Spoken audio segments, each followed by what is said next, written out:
Tim, welcome to Media Revolutionaries. Thanks, David. How did you get into the media business? What drew you to it? You know, I had an unusual start to the media business, which was it started out after college going to an investment bank, and I worked there for about 6 months, and I realized that investment banking was not for me. And I was really interested in, always growing up, I used to read about all the biographies about all the people in media. I was very into magazines, and basically I decided to launch my own newspaper. So I left the investment bank, started from scratch, not knowing anything, and started a newspaper in Boston. And I did that for a couple of years in Boston, and in those travels met the people who originally programmed Mosaic down at MIT. And the day I saw the internet, the first time I saw a browser load, and the first internet site I loaded, I realized it was going to be about 100 times better than the newspaper business. So I sold the newspaper business and ended up moving out to Seattle, working for Paul Allen on really the first internet content company called Starwave. And that was 20 years ago, and today I'm here in New York City working at an internet company doing internet media. So, great story. Now, many people think that successful individuals just have a life where everything goes their way. So, if you look back, both personally or professionally, what's been your greatest setback, and how did you deal with it? Yeah, I think that my greatest setback, first of all, I've had tons of setbacks during my career, and I think most people who are deemed quote-unquote successful do, but probably the biggest one is when I made the decision to go launch the newspaper earlier in my career. At one point, since we really didn't know what we were doing at the newspaper and we were starting from scratch, I was 23 years old, I was hundreds of thousands of dollars in debt, I financed it all myself, I sold my car, my mountain bike, my surfboard, I had used all my credit cards, and taught myself how to program. And basically, the business almost went out of business. And so at one point, what seemed like a crushing amount of debt and a crushing amount of, failure, frankly, in the business, it really made me make a decision about whether or not you just give up or you keep going. And I remember reading the Boston Globe one morning, and probably at the depth of lowest point during the newspaper business, and there was a great quote from somebody.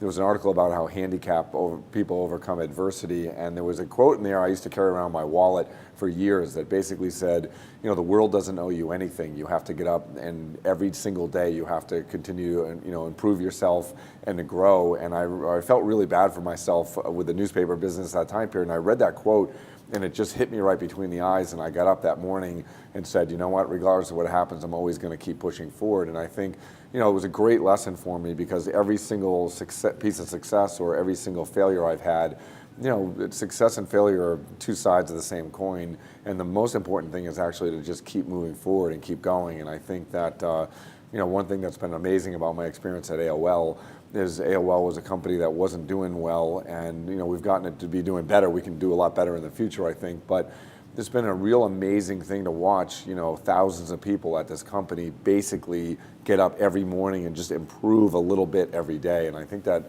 failure only takes you down when you give up. And I think when you don't give up on failure and you keep moving forward, it's a really, powerful thing to learn in your life. And you don't want to wish failure on anybody or on yourself, but it's also probably the biggest things you learn in life come from things you fail at. And many times, your greatest success becomes a result of how you dealt with failure. Yeah. When you look at your greatest success now, and notwithstanding that there's a lot more to come in the future, what would you say it was? The greatest success, I think, really comes down to trying to be myself. I mean, I think that for all the things that have happened in my career, some of them have been great, some of them have not been great.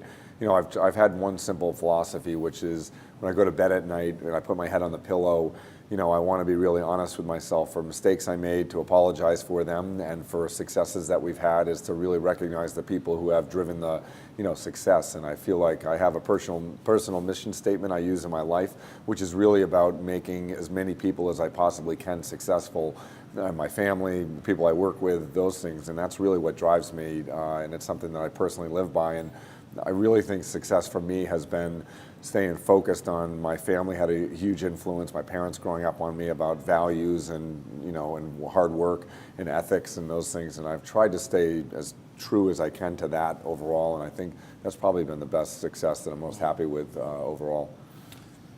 Great insight. Now, as you look forward, you've been a change agent most of your career. Looking ahead, what do you hope to achieve?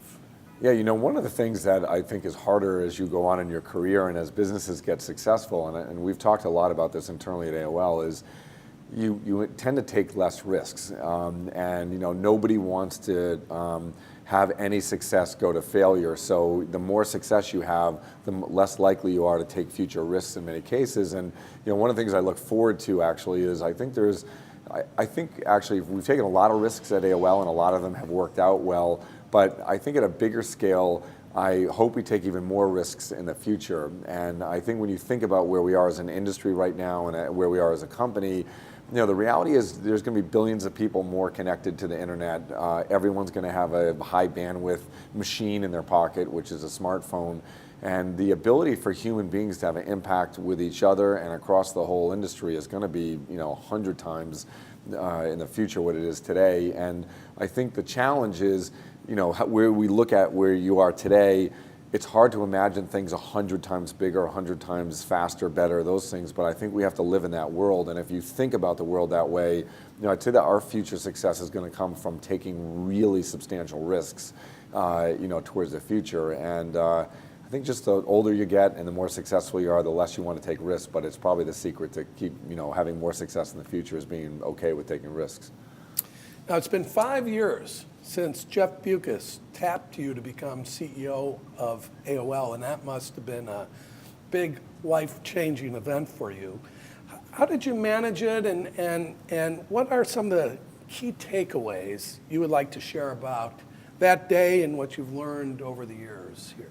Yeah, a lot of the decisions I've made in my career have been really about where I see the future going. And, I'm a buy low, sell high type person, meaning that I like to look at areas where things are disrupted or people think there's little value left. And for me, AOL was a global brand. I mean, the company is basically known in almost every country in the world. And although a lot of people had given up on it, if you look at the 5 years ago when I decided to take the AOL job, things that weren't popular, content wasn't popular, video wasn't really popular, advertising technology wasn't really popular, and everything in the industry had really revolved around search and some of the more utility-based things in general. But if you look forward, really what happened was the infrastructure for the entire world to be connected has gotten built, and then the scale of the amount of content, the scale of the advertising, the scale of all the things that you could kind of look forward and see were going to change. And I looked at AOL as, the largest brand in the world with a huge amount of resources and an ability that it was at a low point where changing it would be very difficult, but also the company had to change to go forward. And I think the vision of having AOL change and change to where the industry is going is what we've really tried to stay focused on as a team here. And, that day talking to Jeff Bewkes about AOL, I told him one simple thing. He asked me, what I thought about AOL, and I said, look, the secret at AOL is going to be to have the red areas, the things that aren't going to grow anymore, go down, and the green areas that can grow to focus on the green areas and really create a simple chart of where the future is going, put big bets inside the green areas for the future, and then really work hard on the red areas to see if you can improve them and turn them around. And we've kind of used that very simple philosophy on everything we've done for the last 5 years. And overall, it's worked out. We've had some successes, we've had some failures, but at net whole, we're 51-49. We're up more than we're down, and that's been really important. And by the way, that's a great batting average in baseball. So 500. We hit 500. I guess that's okay. That's good. Sorry. So sometimes I think that our great industry is one of the best well-kept secrets from young people that never even consider it for a career. What do you tell young people about pursuing a career in this industry? Yeah, pursuing a career in this industry is almost, a lot of us have been fortunate to be born in countries where you can actually excel, you can use your talents and skills to, further your career or your life. And I think the best part about the internet industry overall is it's like being born in a country that allows you to have your best skill sets and best focus, for your life. And really, if you think about it, things are going to go more digital in the future than they are today. I mean, only 8% of commerce right now is digital. So you have 90% of commerce is not digital yet. You look at the media business, 4% of it is driven by technology. 96% of it is still not on technology platforms in general. So you have an industry which I would call for the next 20, 30, 40 years is the 90% solution.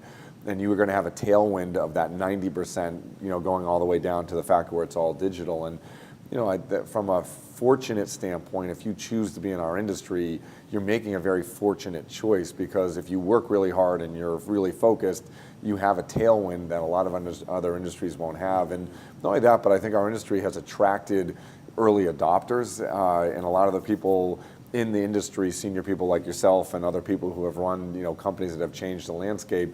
Those are the type of people you want to be around, because they're people who are willing to take risks and move to the future. And I think hooking your train to the internet and hooking your train to a large industry full of people who want to move to the future is a very positive place to be.